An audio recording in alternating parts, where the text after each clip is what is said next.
আমন্ত্রণ গ্লোবাল টাইমে বিশ্বের নানা প্রান্তের খবর নিয়ে আপনাদের সাথে আছি আমি সারা মেহজাবিন। শুরুতেই জানিয়ে দিব শিরোনামগুলো।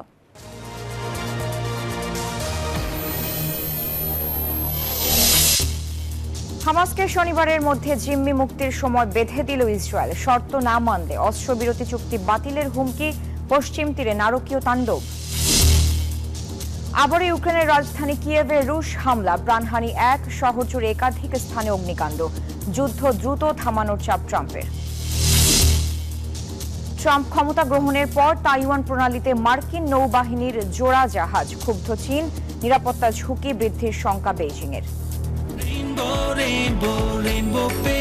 Rainbow Paints, the color of joy. দেখছিলেন শিরোনামগুলো।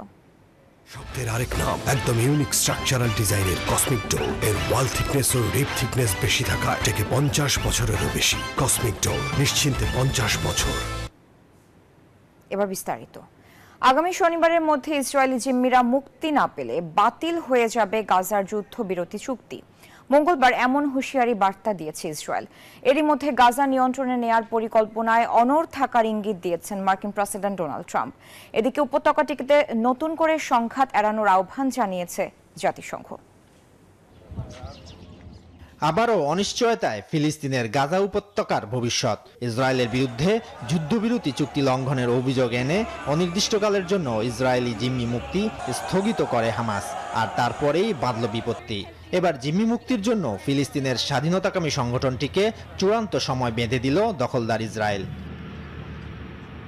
মঙ্গলবার এক বিবৃতিতে ইসরায়েলি প্রধানমন্ত্রী বেনিয়ামিন নেতানিয়াহু হুঁশিয়ারি দিলেন, আগামী শনিবারের মধ্যে জিম্মিদের মুক্তি না দিলে গাজা উপত্যকায় পুনরায় শুরু হবে যুদ্ধ।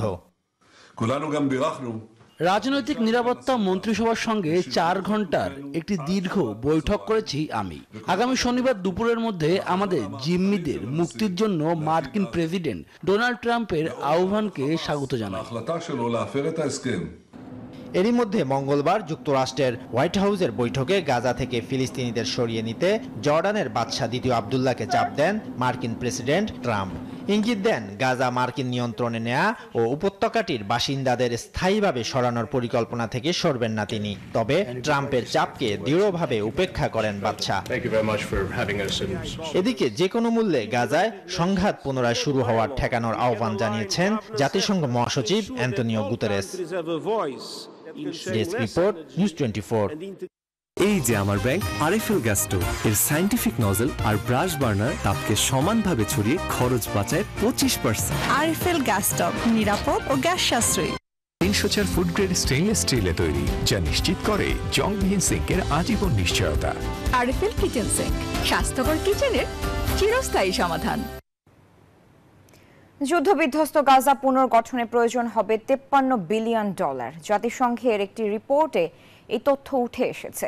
বুধবার তথ্য জানায় ফ্রান্স 24। প্রতিবেদনে বলা হয়, গাজা পুনরুদ্ধার এবং পুনর্গঠন শুরুর জন্য একটি রাজনৈতিক ও নিরাপত্তা কাঠামো তৈরি করতে হবে। এজন্য প্রয়োজন হবে আনুমানিক $53.14 বিলিয়ন।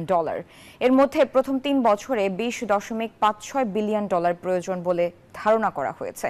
2023 সালে 7 অক্টোবর ইসরায়েলে হামলা চালায় ফিলিস্তিনের স্বাধীনতাকামী সংগঠন হামাস। এরপরই ইসরায়েলি সামরিক বাহিনীর অব্যাহত আক্রমণে স্কুল, হাসপাতাল এবং অন্যান্য অবকাঠামো সহ গাজার বেশিরভাগ অংশ ধ্বংসস্তূপে পরিণত হয়। বিজলি কেবলস যে কোনো স্থাপনার বৈদ্যুতিক সংযোগকে রাখে নিরাপদ। এর স্ক্রিন কোটেড ইনসুলেশন সম্পূর্ণ ফায়ার রিটার্ডেন্ট, তাই বিজলি কেবলস নিজেই নিজেকে নেভায়। বিজলি কেবলস, নিরাপদ আজীবন। গাজা যুদ্ধবিরতির মধ্যে অধিকৃত পশ্চিম তীরে নারকীয় তাণ্ডব চালাচ্ছে ইসরায়েলি বাহিনী। তুলকারেম ও নূর শামস শরণার্থী শিবিরের সন্ত্রাসী নির্মূলের নামে মঙ্গলবারও অসহায় ফিলিস্তিনিদের গ্রেফতার করেছে তারা। এই অপরাধের বিরুদ্ধে জাতিসংঘের জরুরি পদক্ষেপের আহ্বান জানিয়েছে ফিলিস্তিন কর্তৃপক্ষ। যদিও আগ্রাসনকে অধিকৃত পশ্চিম তীর নিয়ন্ত্রণে ইসরায়েলের কৌশল হিসেবেই দেখছেন বিশ্লেষকরা। ইসরায়েলের হিংস্রতা থেকে কিছুতেই রেহাই পাচ্ছে না ফিলিস্তিনিরা। গাজায় যুদ্ধবিরতি শুরু হলেও অধিকৃত পশ্চিম তীরে আগ্রাসনের মাত্রা বাড়িয়েছে নেতানিয়াহু বাহিনী।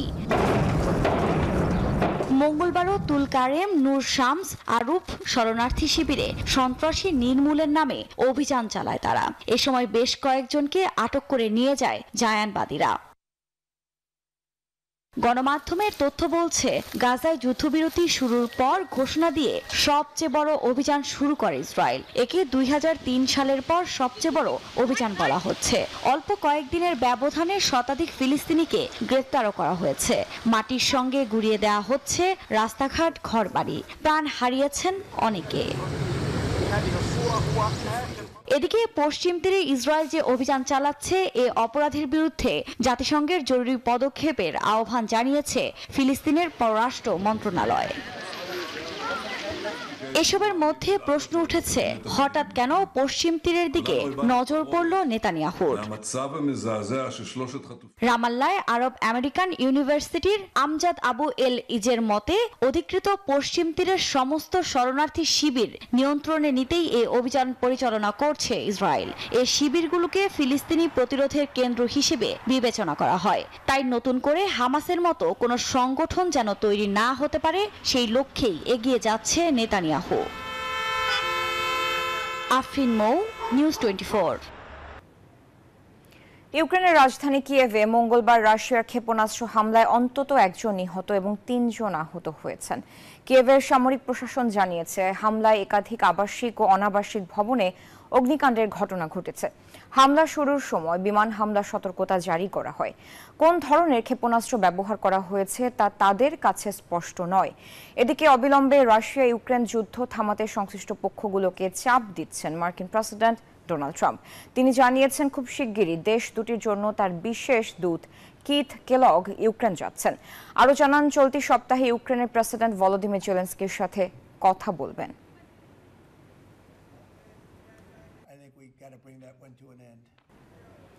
চলতি সপ্তাহে তাইওয়ান প্রণালী অতিক্রম করেছে যুক্তরাষ্ট্রের নৌবাহিনীর 2টি জাহাজ। মার্কিন প্রেসিডেন্ট ডোনাল্ড ট্রাম্প ক্ষমতা নেওয়ার পরই প্রথম তাইওয়ান প্রণালীতে গেল মার্কিন জাহাজগুলো। এতে নাখোশ চীন তাইওয়ান প্রণালীতে মার্কিন জাহাজের উপস্থিতিতে কড়া প্রতিক্রিয়া জানিয়েছে শি জিনপিং সরকার। বেইজিংয়ের সংখ্যা এমন কর্মকাণ্ড নিরাপত্তা ঝুঁকি বাড়াবে। তাইওয়ানকে নিজস্ব অঞ্চল দাবি করে কৌশলগত এ জলপথ নিজেদের বলে জানায় চীন।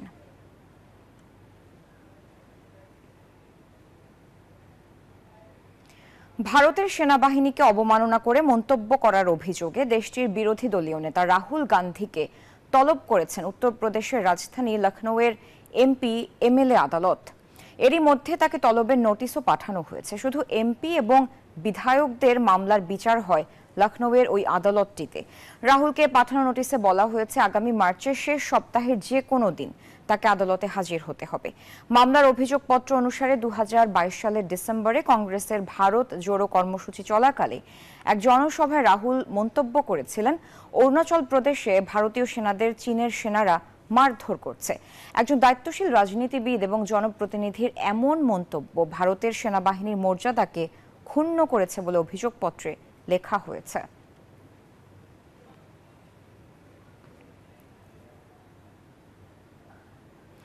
ট্রাম্পের কঠোর অভিবাসন নীতির পথে যুক্তরাজ্য। অবৈধ কর্মসংস্থানের বিরুদ্ধে ব্যাপক অভিযান শুরু করেছে দেশটির সরকার।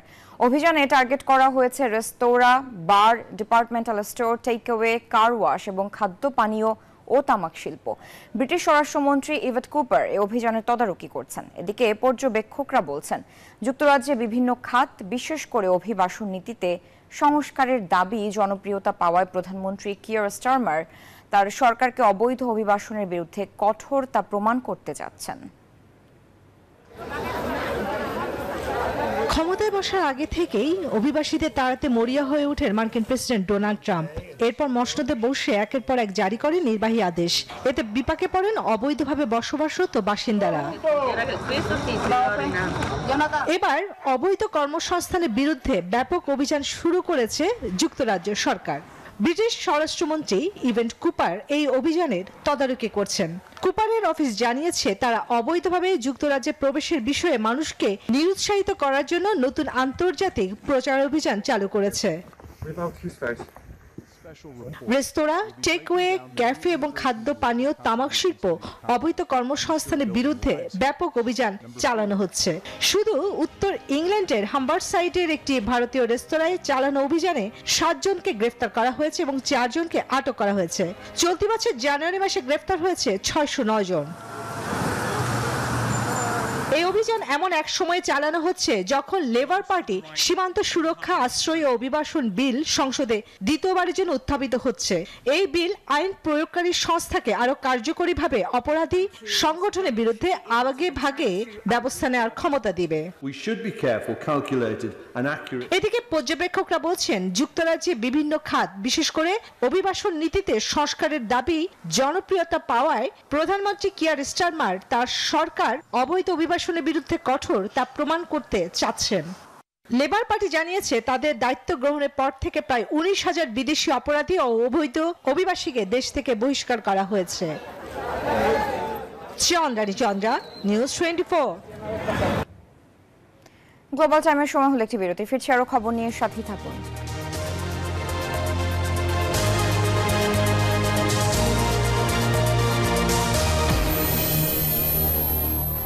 এলো instant milk powder happy cow, যেমন সাশ্রয়ী তেমনি পুষ্টিগুণে ভরপুর। আর এটা নিউজিল্যান্ডের গরুর দুধ। হ্যাপি কাউ, গরুর দুধের স্বাদ সবাই পাক।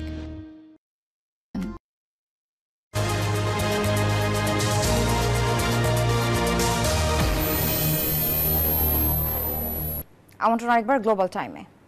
কৃত্রিম বুদ্ধিমত্তা শিল্পের উন্নয়নের জন্য মঙ্গলবার নতুন কৌশল ঘোষণা করেছে দক্ষিণ কোরিয়া। এই নতুন উদ্যোগের লক্ষ্য হল প্রতি বছর 10,000 দক্ষ এআই বিশেষজ্ঞ তৈরি করা। দ্য কোরিয়া টাইমসের প্রতিবেদনে বলা হয়, এর পাশাপাশি আধুনিক এআই প্রযুক্তি নির্ভর শহর গড়ে তোলার প্রতিশ্রুতি দিয়েছে দক্ষিণ কোরীয় সরকার, যেখানে কাজ, জীবনযাপন এবং বিনোদন একসাথে উপভোগ করার সুযোগ থাকবে। এদিকে দক্ষিণ কোরিয়াকে বিশ্বের দ্বিতীয় শ্রেণীর এআই দেশ হিসেবে চিহ্নিত করেছে যুক্তরাষ্ট্রের অন্যতম শীর্ষস্থানীয় পরামর্শক প্রতিষ্ঠান বোস্টন কনসাল্টিং গ্রুপ।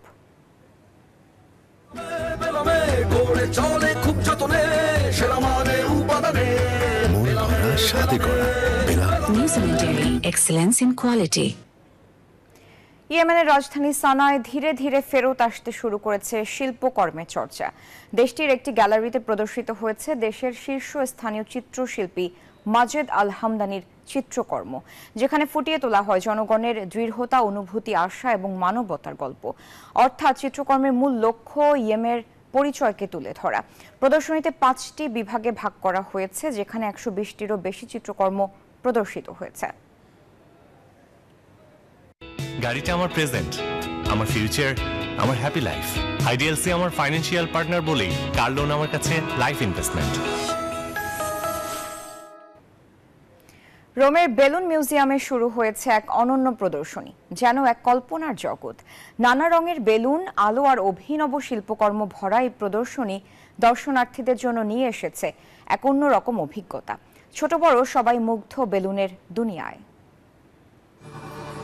বেলুন, আলো এবং নড়াচড়া এক মনোমুগ্ধকর জগৎ। রোমের বেলুন মিউজিয়াম যেন বিস্ময়কর এক জগতে পা রাখছেন। বিশাল আকারের ইনফ্ল্যাটেবল, মন্ত্রমুগ্ধ আলো এবং ইন্টারেক্টিভ আর্ট সৃজনশীলতাকে একটি অবিস্মরণীয় অভিজ্ঞতা অর্জন হবে এই জাদুঘরে। এই প্রদর্শনীটি খুবই মজার এবং অনন্য। এটি শুধু বিনোদনের জন্য নয়, বরং শিল্পের বিভিন্ন বার্তা বোঝানোর সুযোগ করে দেয়। চারদিকে বেলুনের শিল্পকর্ম আর বাতাসে ভাসমান আলো সব মিলিয়ে এক রঙিন পরিবেশ। দেখে মনে হবে যেন বেলুনের এক বিশাল সমুদ্র। এই প্রদর্শনী শুধু দেখা বা বিনোদনের জন্য নয়, শিল্পীদের সৃজনশীলতা আর দর্শনার্থীদের কল্পনার সংমিশ্রণে এক অভূতপূর্ব পরিবেশ। প্রদর্শনীতে রয়েছে বিশাল আকারের বাড়ির মতো এক ভাস্কর্য, যার ভেতরে শুধু বেলুন দিয়ে ভর্তি। এছাড়া ঝুলন্ত লাইট স্থাপন করা হয়েছে। বিশাল আকারের বল, একাধিক আলো আঁধারির খেলা দর্শকদের বিস্ময়ে ভরিয়ে দিচ্ছে। সত্যি মজাদার অভিজ্ঞতা, স্পষ্টতই অনন্য মাত্রা। এমন সৃজনশীলতার এক জগতে পা রেখে অন্য এক অভিজ্ঞতা যা দুর্দান্ত। উপভোগের পাশাপাশি হাত ছুঁয়ে ও প্রদর্শনী দেখতে পাচ্ছেন দর্শনার্থীরা। এই বিলনে ঢুকে গেলে বাস্তব জগতের কথা ভুলে যেতে হয়। প্রদর্শনীটি শিশুদের পাশাপাশি প্রাপ্তবয়স্ক উভয়ের কাছেই আবেদনময়। চন্দ্রানী চন্দ্রা, নিউজ 24। এই ছিল গ্লোবাল টাইমের এখনকার আয়োজন। এতক্ষণ সাথে থাকার জন্য ধন্যবাদ সবাইকে।